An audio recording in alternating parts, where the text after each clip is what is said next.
Now it's time to sample Triumph's venerable 1050 Tiger. As you know, thanks to the folks over in Hinckley, England, the Tiger first appeared here in Canada some 15 years ago as a big boy, dual sport road eater. I must say it was a pretty strong seller, especially over in Europe right from the get-go. Back in 2007, Triumph rolled out the latest version of the Tiger, and it had been completely redesigned from top to tail with the intention of once again making it a little more focused on exploring pavement. In the process, it shed some 40 pounds over the previous model, while expanding in the engine displacement department.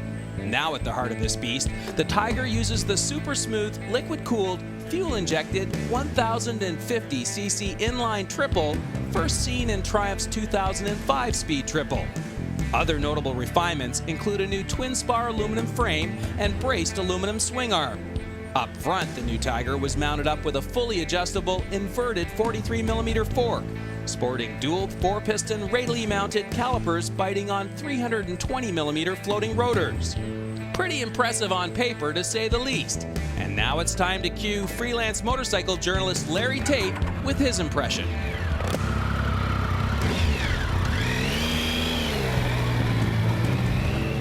Well, Larry, in preparing for this road impression, I did a little research, and I didn't realize that this bike has been around a long time. I mean, it's gone through some various changes, and I don't think the last change was until about 10 years ago, but man, it's been around a while. Well, actually 1992 was the first Tiger, and as far as I know, the Tiger line, there have been 5 iterations. This is the 5th version of this thing, and I believe it's always been Triumph's best-selling bike, or at least it is now in terms of the number of units they've sold. It's been very, very popular. It started off as kind of a pseudo trail bike, like a big BMW GS or something like that. Yeah. The very first one that I rode when I came to Canada was very fat-looking and very long, boingy suspension and stuff like that, and had the original 3-cylinder 885cc carbureted motor. Changed a bit, and each time it got a little less fake off-road, a little bit more pure on-road, and now we've ended up with this guy, which is a new bike. I believe 07 was actually the first year for this exact model, although the one before was also quite street-oriented. The engines are wonderful. Triumph's 3-cylinder motors have this kind of rorty snarl to them, and they're strong everywhere. Nice flat torque curve, really, really easy bikes to ride. It's been I can see why it's been a popular bike for Triumph, because it's an easy bike to ride, it's comfortable, it's good on crummy pavement because of the fairly long suspension. Yeah. Just a good all-rounder. Yeah. It feels alive, which is something that a lot of 4-cylinder bikes don't do. I mean, yes, you know it's running, you can feel it, but twins and triples just seem to have some kind of a presence that 4s don't. Yeah, true. And that saddle's pretty comfortable. Yeah, traditionally Triumph saddles have always been good. I've spent a number of hours doing long trips with them in the past, Tigers in particular.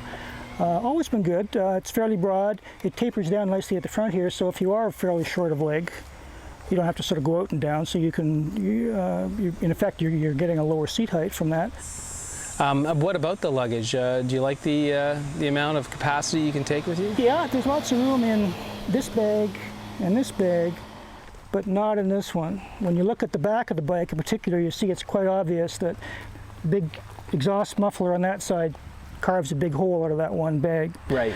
So the bottom line is you get the small one, your wife gets the big one plus the top box as usual, right? But that's just the way life is.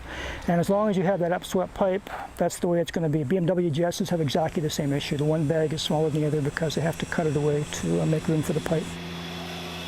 So how would you describe just the general overall riding impression? How does the bike leave you? It's morphed from a tall imitation trail bike to a real good all-rounder. It's a bike that'll do anything well without really excelling. And it's not a hypersports bike. It's not, you know, a Goldwing style bike where you could cross the country on it. You could take the bags off and do a track day. Honestly, you could. It's low enough now that someone my height could use it as a commuter bike, comfortable, upright sitting position, so you're not being forced into a racer crouch. You don't feel like you have to go 100 miles an hour all the time. Right. There's not many bikes that I would literally consider spending my own money for, but this guy is definitely on the short list. Well, I know how sometimes it's hard for you to pull that wallet out, Larry, so that's saying a lot. Good job, man.